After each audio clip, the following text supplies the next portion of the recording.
లో ఉన్నటువంటి చరిత్ర ఇప్పుడు చూస్తే అసలు మొత్తం తలకిందులైపోయింది. మొత్తం అదే అసలు పనికిరాని ఉద్యమంగా టైం అంతా వేస్ట్ చేసుకున్నామా అని అనిపిస్తుంది.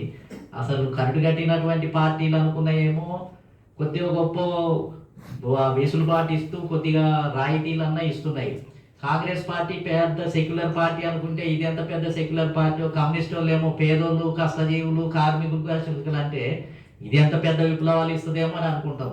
కానీ కాంగ్రెస్ పార్టీ, కమ్యూనిస్ట్ పార్టీలు అంత మోసపూరితమైన ఇంకోటి లేదు. ఎందుకంటే అసలు బయటకు వచ్చి చూస్తే ఈ కర్పూరి ఠాగూరు సీఎం అయితే 71లో బీజేపీ కూడా జనసంఘ్ కూడా అందులో భాగంగా ఉండి మద్దతు ఇచ్చింది. అసలు మనం అనుకుంటాం జనసంఘ్ అంటే అసలు కట్టగట్టుకొని కూర్చుంటారు బీజేపీ వాళ్ళు, అంత బ్రాహ్మణుల పార్టీ అని అంటే ఇంకా అదన్నా కనీసం కొంత ఒక కన్నీరు పొట్టు కాల్చినట్టు ఒక వేరే వాళ్ళకన్నా మద్దతు ఇవ్వడానికన్నా ముందుకు వచ్చింది. కానీ కాంగ్రెస్ పార్టీ ఏనాడు కూడా బీసీలను కానీ బడుగు బలైన వర్గాలను ఎంకరేజ్ చేయలేదు. జనతా పార్టీ వచ్చినప్పుడు కూడా జనతా పార్టీలో బీజేపీ భాగం. కానీ జనతా పార్టీ అధికారంలోకి వచ్చినాక నార్త్ ఇండియా అంతా ములాయం సింగ్ యాదవ్, కర్పూరి ఠాగూర్, నార్త్ ఇండియాలో ముఖ్యమంత్రులు ముగ్గురు నలుగురు అసలు బీసీలు అయితే ఆశ్చర్యం. ఎందుకంటే బీజేపీ సంఘటనలో ఉండి దాన్ని అలో చేయడం అనేది కూడా గొప్ప విషయమే అనిపించింది నాకు చరిత్ర చదివినప్పుడు. కమ్యూనిస్ట్ వాళ్ళు ఏమో ఈ కాంగ్రెస్ ఏమో మొత్తం పొద్దున్న వేస్తే సోషలిజం, ఈక్వాలిటీ గురించి మాట్లాడతారు, కింద కూడా పోనీయరు. మళ్ళీ జనతాదళ్ వచ్చినప్పుడు కూడా అదే జరిగింది. జనతాదళ్ వచ్చినప్పుడు విశ్వనాథ్ ప్రతాప్ సింగ్ మండల్ కమిషన్, లేకపోతే చౌదరి బ్రహ్మప్రకాష్ నేతృత్వంలో ఉద్యమం జరిగింది మండల్ కమిషన్ అమలు గురించి. కన్షిరామ్ గారు, చౌదరి బ్రహ్మప్రకాష్ నేతృత్వంలో 2 ఉద్యమాలు జరిగినాయి. దాంట్లో కర్పూరి ఠాగూర్ కూడా చాలా కీలక పాత్ర పోషించినటువంటి పరిస్థితి.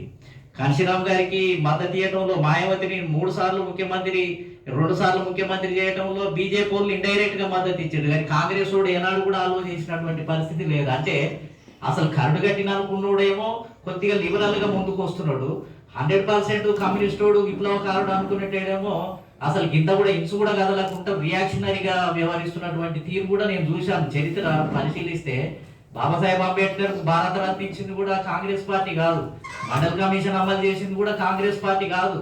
అంతా బీజేపీ సపోర్ట్ ఇండైరెక్ట్ గానో ఏదో రకంగా కరడు కట్టినటువంటి శక్తులతోటి అన్న కొద్దిగానన్నా మార్పు వచ్చింది. కానీ మనం చెప్పుకునేది చదివిందంతా వృధానేమో అని మనం ఒకసారి అనిపిస్తుంది. కాబట్టి ఇవన్నీ మనం ఇంకా పరిశీలించాలి.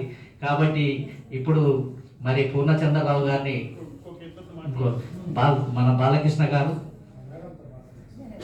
మేడం గారు ఇప్పుడే వచ్చిండ్రు, ఇంకా మాట్లాడేవారు స్వచ్ఛంగా మీరు. ఈరోజు 101వ జయంతి కర్పూరి ఠాగూర్ జయంతి సందర్భంగా వచ్చినటువంటి పెద్దలు మన గోపాల్ సింగ్ సార్ గారికి,